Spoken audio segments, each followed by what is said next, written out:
পশ্চিমবঙ্গে দ্বিতীয় পর্যায়ের ভোট প্রক্রিয়া আজকে শেষ হলো। ওখানে কেন্দ্রীয় বাহিনীর বিরুদ্ধে বিভিন্ন ধরনের অভিযোগ উঠেছে, এমনকি শিশুও তাদের মারের আঘাত থেকে বাদ যায়নি বলে অভিযোগ উঠেছে। তৃণমূল কংগ্রেস অভিযোগ উঠিয়েছে এবার কেন্দ্রীয় বাহিনী, শাহের বাহিনী নাকি আতিশয্য দেখাচ্ছে। সবচেয়ে বড় আশ্চর্যজনক ব্যাপার হলো যে এবার কেন্দ্রীয় বাহিনী এক মুসলিম ভদ্রলোককে লুঙ্গি পরে ভোট দিতে বাধা দিয়েছে। তার প্রশ্ন হলো যে লুঙ্গি পরে কেন ভোট দিতে এলেন? তারপর তাকে ফিরে দিয়ে দিয়েছেন। একজন প্রৌঢ় মানুষ, তার নাম আব্দুর রৌফ মন্ডল। এই ঘটনাটি ঘটেছে উত্তর 24 পরগনার গাইঘাটা বিধানসভা কেন্দ্রে। আব্দুর রৌফ মন্ডল তিনি লুঙ্গি পরে ভোট দিতে এসেছিলেন। কেন্দ্রীয় বাহিনী সিআরপিএফ জওয়ান তাকে বাধা দিয়েছে যে তিনি কেন ভোট দিতে এলেন লুঙ্গি পরে। তাকে ভোট দিতেই দেওয়া হলো না, তাকে ফেরত পাঠিয়ে দেওয়া হলো। শেষ পর্যন্ত আর কি করবেন আব্দুর রৌফ মন্ডল? তিনি চলে গেলেন। তার তো আর প্যান্ট নেই, কার কাছ থেকে তিনি প্যান্ট জোগাড় করবেন? শেষ পর্যন্ত নিজের নাতির প্যান্ট জোগাড় করে, নিজের নাতির প্যান্ট ধার করে তিনি এসেছেন এবং ভোট দিয়েছেন। সম্ভবত জীবনের এই প্রথম প্যান্ট পরে ভোট দিয়েছেন। তার এই প্যান্ট পরা ভোট কতটুকু কাজে আসে এটা বোঝা মুশকিল। তবে 6:30টার পর এক্সিট পোল হবে, আপনারা দেখতে পারবেন যে এই আব্দুর রৌফ মন্ডলের প্যান্ট পরা ভোটটা কতটুকু কাজে এসেছে। যাই হোক, দ্বিতীয় কথা হচ্ছে আমার একটি ধারণা এখানে আমি কপচে দিচ্ছি।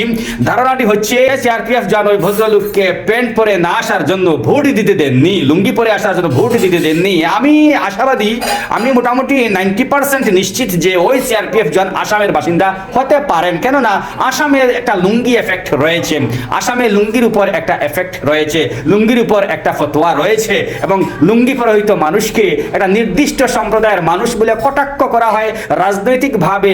মিয়া, লুঙ্গি, টুপি ইত্যাদি বলে একটা নির্দিষ্ট সম্প্রদায়ের মানুষকে কপিরাইট দিয়ে দেওয়া হয় যে ওই মানুষেরাই শুধুমাত্র লুঙ্গি, টুপি এগুলো পরে। তো আপনি বুঝতে পারছেন আমি কি বোঝাতে চাইছি। তো আমার মনে হচ্ছে যে ওই সিআরপিএফ জন নির্ঘাত আসামের হবেন। আর এছাড়াও আরেকটি কথা এখানে বলতে পারি, কথাটি হচ্ছে যে আসাম থেকেও অনেক রাজনৈতিক নেতা ওখানে গিয়েছেন নির্বাচনী প্রচারে।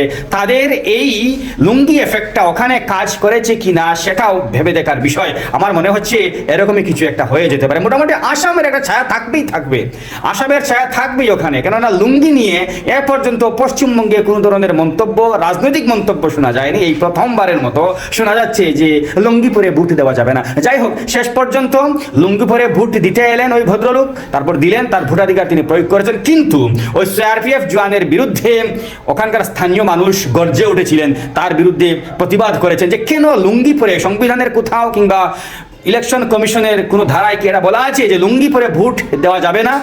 নাকি আপনি ভয় পাচ্ছেন?